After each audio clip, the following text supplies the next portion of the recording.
Hello guys, आप लोग कैसे हो। मैं अजीत प्रताप यादव आप लोगों के लिए नई वीडियो लेके आ गया। आज मैं इस वीडियो में क्या करते हैं, कोई लोगों की क्या थी रिक्वायरमेंट थी, सर एनएबीएल क्या होता है, एनएबीएल में हमें दिक्कत हो रही है।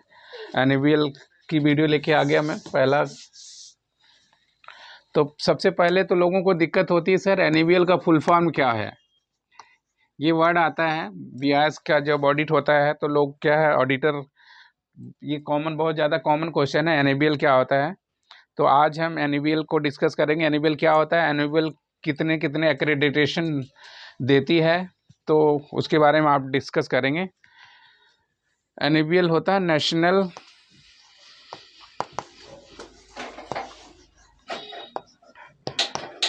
एक्रीडिटेशन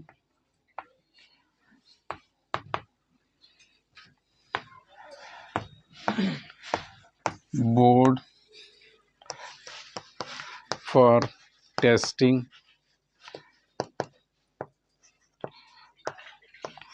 एंड कैलिब्रेशन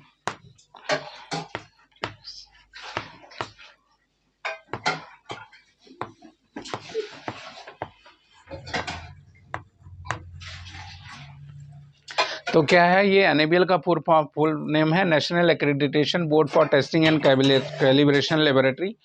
तो इनके क्या है 3 ऑफिसेज हैं। इसका हेड ऑफिस गुड़गांव में है और इसके 3 ऑफिस और हैं। मैं इसके ऑफिस के बारे में बाद में डिस्कस करूंगा।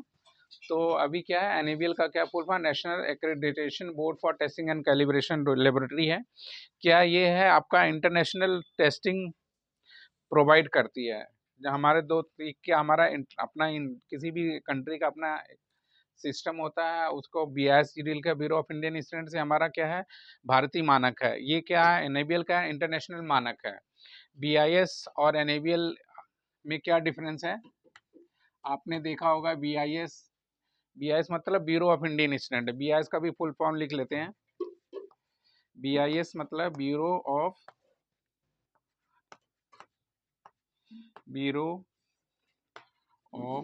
इंडियन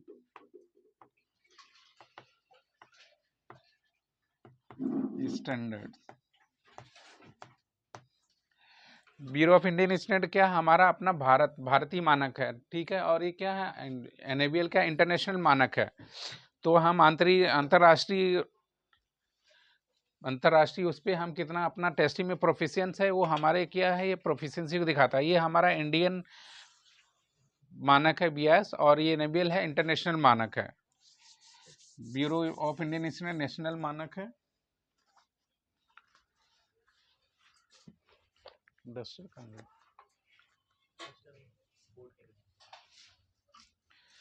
तो बीआईएस और एनएबीएल में क्या डिफरेंस है, बेसिक ये है।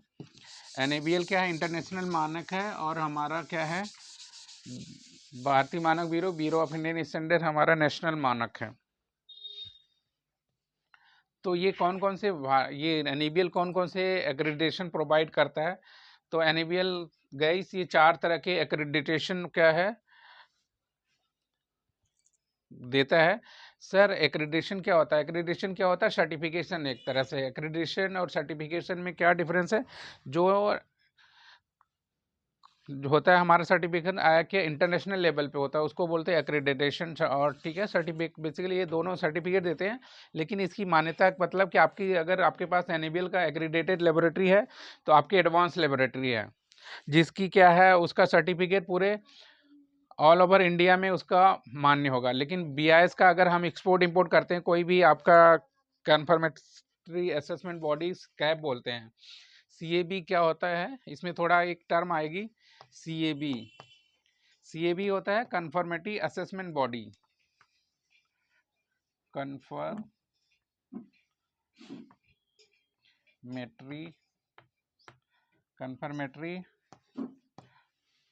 Assessment body. ये बीआईएस क्या है कन्फर्मेटरी असेसमेंट बॉडी है जो क्या है हमें क्या एक्रेडिटेशन प्रोवाइड करती है किसी भी कैब को। कैब मतलब क्या है, ये बेसिकली एक एंटिटी है। कैब मतलब कन्फर्मेटरी असेसमेंट बॉडी जो जिसको क्या एनएबीएल क्या अपना एक्रेडिटेशन प्रोवाइड करता है, मतलब एक सर्टिफिकेट प्रोवाइड करता है उसको क्या बोलते हैं कैब, कन्फर्मेटरी असेसमेंट बॉडी। और एक्रेडिटेशन बॉडी क्या बोलते हैं, जैसे एनएबीएल का एक एक्रेडिटेशन बॉडी है, तो ये क्या करता है, एनएबीएल कैब को क्या है, एक्रेडिटेशन प्रोवाइड करता है। तो कितनी तरह के क्या है एक्रेडिटेशन प्रोवाइड करता है एनएबीएल, उसको हम डिस्कस करते हैं।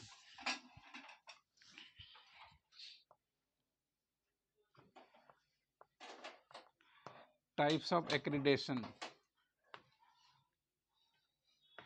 accreditation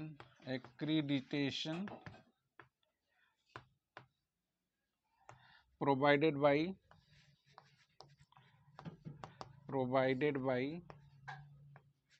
NABL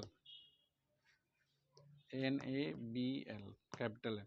तो ये क्या है, एनएबीएल क्या हमें क्या है, चार तरह, मतलब आपको चार तरह की एक्रेडिटेशन प्रोवाइड करता है। क्या है, एक तो ISO 17025 2027, ISO 2027 के एक्रेडिटेशन प्रोवाइड करता है। अभी इसको डिटेल में हम आपका अगली वीडियो में, अभी इसी वीडियो में डिस्कस करेंगे। दूसरा एक्रेडिटेशन प्रोवाइड करता है IEC 17043। तीसरा एक्रेडिटेशन प्रोवाइड करता है ISO 17034 का एक्रेडिटेशन प्रोवाइड करता है। और चौथा करता है ISO 15189। ये ISO है, ISO क्या है, international standardization for international organization for standardization. ISO क्या है, इंटरनेशनल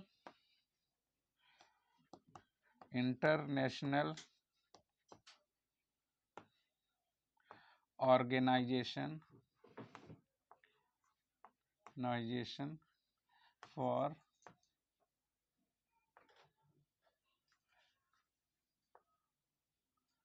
फॉर स्टैंडर्डाइजेशन।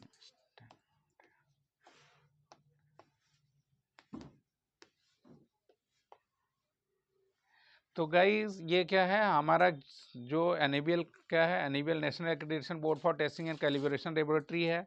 ये किसी भी कैब को क्या चार तरह के क्या है रिकॉग्निशन मतलब एक्रेडिटेशन प्रोवाइड करता है। तो एनएबीएल का एक्रेडिटेशन, सर कई लोग बोलते हैं एनएबीएल का एक्रेडिटेशन कितने साल के लिए वैलिड होता है।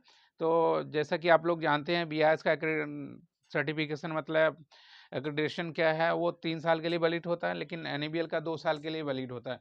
तो ये कौन कौन से एक्रेडिटेशन प्रोवाइड करता है, तो एनएबीएल ये चार तरह के एक्रेडिटेशन प्रोवाइड करता है। ISO 17025 ये क्या टेस्टिंग एंड कैलिब्रेशन लेबोरेटरी के लिए होता है। और ISO IEC 17043 क्या होता है, ये आपने पीटी पढ़ा होगा, प्रोफिशिएंसी टेस्टिंग प्रोवाइडर के लिए ये एक्रेडिटेशन होता है। ये ISO 17034 क्या होता है, ये रेफरेंस मटेरियल प्रोड्यूसर के लिए एक्रेडिटेशन होता है। ISO 15189 क्या होता है, ये मेडिकल लेबोरेटरी के लिए एक्रेडिटेशन होता है। तो इसका हम अभी डिटेल में डिस्कस करेंगे। तो चार तरह के ये रिकॉग्निशन हमारा क्या है एनएबीएल प्रोवाइड करता है। ISO 17025 का एक्रेडिटेशन प्रोवाइड करता है। ISO IC 17043 का एक्रेडिटेशन प्रोवाइड करता है। ये ISO 17034 का एक्रेडिटेशन प्रोवाइड करता है। ISO 15189 का एक्रेडिटेशन प्रोवाइड करता है। What is ISO? ISO stand for international organization for standardization. तो ये क्या है, इसमें पहले हम क्या है, ये ISO आ रहा है, पहले इसमें वो आता है, इसका सर बोल रहे हैं ISO लिख रहे हो आपने एस पहले ला रहे हैं, तो इसका है ISO international organization for standardization है, ना कि इंटरनेशनल स्टैंडर्डाइजेशन फॉर ऑर्गेनाइजेशन। तो इसको सही से पढ़ते हैं, इंटरनेशनल ऑर्गेनाइजेशन फॉर स्टैंडर्डाइजेशन पढ़ते हैं। तो और एक टर्म आया इसमें IEC, और इनके बारे में हमें डिटेल में पढ़ेंगे।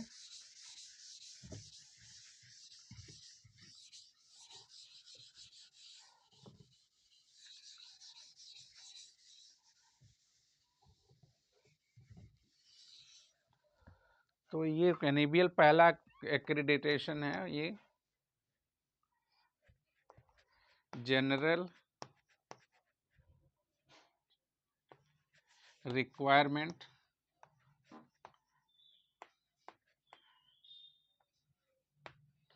for proficiency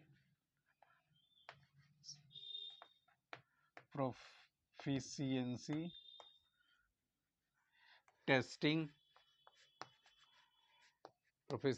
proficiency testing for calibration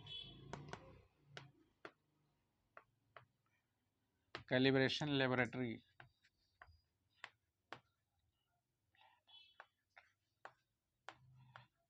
तो ये क्या है, enable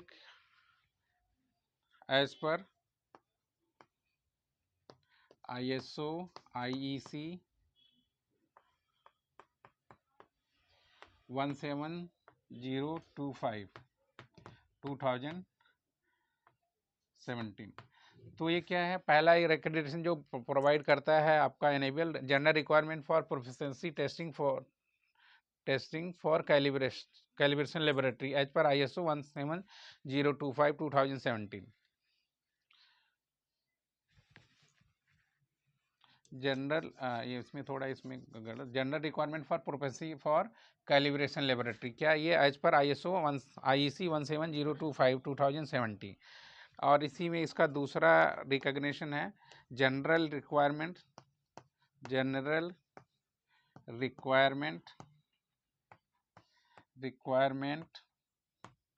for proficiency, general requirement for competence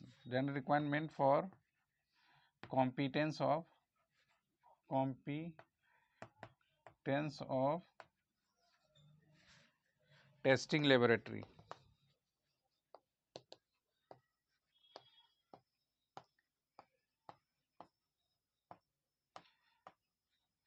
general requirement for competence for testing laboratory as per ISO IEC 17025 2017। तो ये क्या है, पहला जो एनएबीएल पहला एक्रेडिटेशन प्रोवाइड करता है general requirement for proficiency for calibration laboratory, इसको एज पर ISO IEC 17025 2017 है। और दूसरा है general requirement for competence of testing laboratory as per ISO IEC 17025 2007। मतलब आपका ये कैलिब्रेशन लेबोरेटरी है या टेस्टिंग लेबोरेटरी खोलना चाहते हो तो आपको क्या है, कौन से स्टैंडर्ड को फॉलो करना पड़ेगा, ISO 17025 2017। 17025 इसका सीरियल नंबर है और इसका क्या है, ये आपका है रिवीजन नंबर। इसमें क्या है, फर्स्ट रिवीजन हुआ है, इसमें कि एक ही अमेंडमेंट हुआ है तो इसको इसमें फर्स्ट रिवीजन आता है। जब भी कोई IS बनता है फर्स्ट टाइम तो उसके रिवीजन होते रहते हैं। तो इसका जो पहला IS आया होगा IS 2000 क्या है, 17025 2015 था, अभी ये 2017 हो गया है। तो ये है एनएबीएल का, ये पहला है general requirement for proficiency for calibration laboratory as per ISO IEC 17025 2017 के अकॉर्डिंग होता है उसका एक्रेडिटेशन। दूसरा एक्रेडिटेशन प्रोवाइड करता है टेस्टिंग लेबोरेटरी के लिए general requirement for competences of testing laboratory, उसको बोलते हैं एज पर ISO IEC 17025 17025 2017। क्या मतलब, टेस्टिंग और कैलिब्रेशन लेबोरेटरी के लिए सेम स्टैंडर्ड है। अगला हमारा तीसरा एक्रेडिटेशन प्रोवाइड करता है ये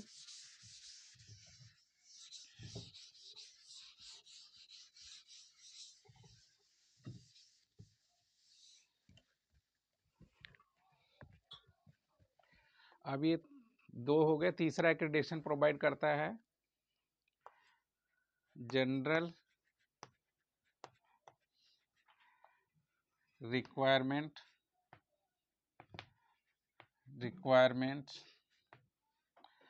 for competence of proficiency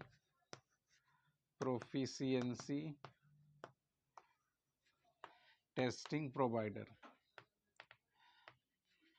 proficiency testing provider आपको अगर पीटी प्रोवाइडर, पीटीपी प्रोवाइडर, इसको बोलते पीटीपी, पीटीपी प्रोवाइडर भी बोलते हैं इसको। अगर आपको एक क्या पीटी प्रोवाइडर बनना है तो आपको कौन से स्टैंडर्ड को फॉलो करना पड़ेगा? इसको आईएसओ, आईईसी 17043, ये इसका 2023। अगर आपको एक पीटी प्रोवाइडर बनना है तो कौन सी गाइडलाइन को फॉलो करना पड़ेगा? General requirement for competency of proficiency testing provider, PTP बोलते हैं इसको। क्या है कि इस स्टैंडर्ड के अकॉर्डिंग होता है। इसकी आईएसओ 17043। आईईसी मतलब होता है इंटरनेशनल इलेक्ट्रोटेक्निकल कमीशन। अभी मैं भूल गया था इसको डिस्कस करना। IEC, IEC stand for international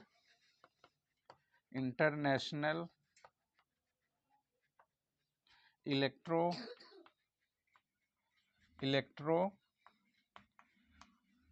technical commission, international electrotechnical commission बोलते हैं आईईसी का। आईएसओ का बता दिया था क्या होता है, इंटरनेशनल ऑर्गेनाइजेशन फॉर स्टैंडर्डाइजेशन। तो ये अगर आपको क्या है एक प्रोफिशिएंसी टेस्टिंग प्रोवाइडर बनना है तो आपको क्या है जो गाइडलाइन मिलेगी आपको किसमें? ISO IEC 17025 243 2020। मतलब कि अगर आप एक प्रोफिशिएंसी टेस्टिंग प्रोवाइडर बनना चाहते हैं तो आपको क्या क्या रिक्वायरमेंट होगी, वो कहाँ से मिलेगा आपको? IS 17043। अगर आपको एक प्रोफिशिएंसी टेस्टिंग प्रोवाइडर बनना है, आपको NABL का एक्रेडिटेशन लेना है तो हमारे से कांटेक्ट कर सकते हो। मेरा मोबाइल नंबर है 9811512895 और हमारा अंटरली नंबर है 9811512894। तो गाइज अगर आपको क्या है BIS से रिलेटेड हॉलमार्क सेंटर खोलना है, ज्वेलरी का रजिस्ट्रेशन करवाना है, या तो आपको क्या है टंच सेंटर खोलना है, और आपको क्या गोल्ड टंच सेंटर खोलना है, सिल्वर टंच सेंटर खोलना है, तो क्या है आप मेरे से कांटेक्ट कर सकते हो। हमारी क्या है, हम लोग क्या प्रोफेशनल ट्रेनर हूँ मैं। हॉलमार्किंग सेंटर को खुलवाने का एक हमारे 250 से ज़्यादा हॉलमार्क सेंटर खोल रखे हैं। हमें क्या 23 ईयर का एक्सपीरियंस है इस ज्वेलरी सेक्टर में और ये कंसल्टेंसी प्रोवाइडिंग का। तो गाइज अगर ये वीडियो आपको अच्छी लगे तो प्लीज़ इसको लाइक एंड सब्सक्राइब जरूर करें। हमारे चैनल पे 500 प्लस वीडियो अपलोडेड हैं, सारी एसेइंग एंड हॉलमार्किंग से रिलेटेड हैं। और मैं केमिस्ट्री भी पढ़ाता हूँ, केमिस्ट्री की भी वीडियो आपको मिल जाएंगी। तो आपका अगर आपके पास बच्चे हैं तो आप हमारे चैनल को प्रमोट कर सकते हैं कि आपको उनको केमिस्ट्री की वीडियो डाला हुआ है हमने, केमिस्ट्री भी पढ़ सकते हैं। और सारी टेस्टिंग से all the solution of testing is here. कहाँ पे? आयुष्मान स्टडी पॉइंट पे क्या है सारे सॉल्यूशन आपको मिल सकते हैं, वहाँ पे आप देख सकते हैं। अब आगे चलते हैं, चौथा रिकग्निशन जो होता है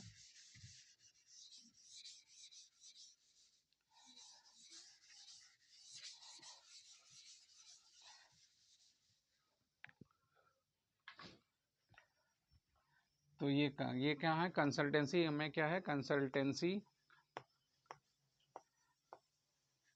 फॉर BIS ऑब्लिक NABL।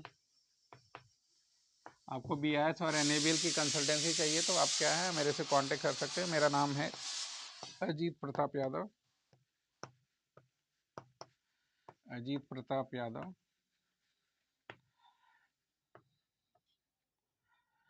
मेरा मोबाइल नंबर ऊपर दिख रहा है और हमें क्या है 23 ईयर्स का एक्सपीरियंस है,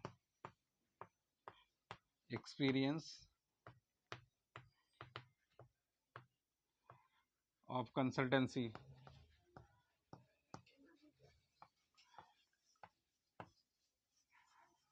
ठीक है,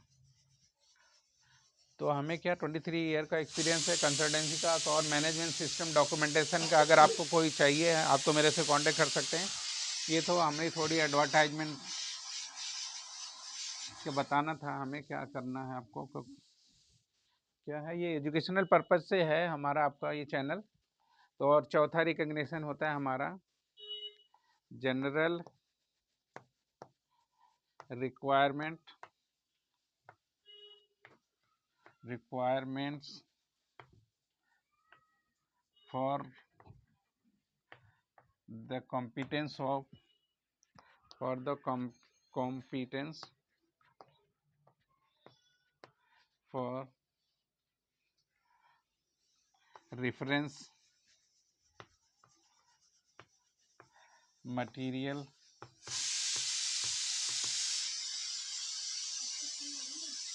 प्रोड्यूसर, इसको आरएमपी बोलते हैं, आरएमपी रेफरेंस मटेरियल प्रोड्यूसर। ये कैसे होता है, इसका आईएस है आईएसओ 17034 2016।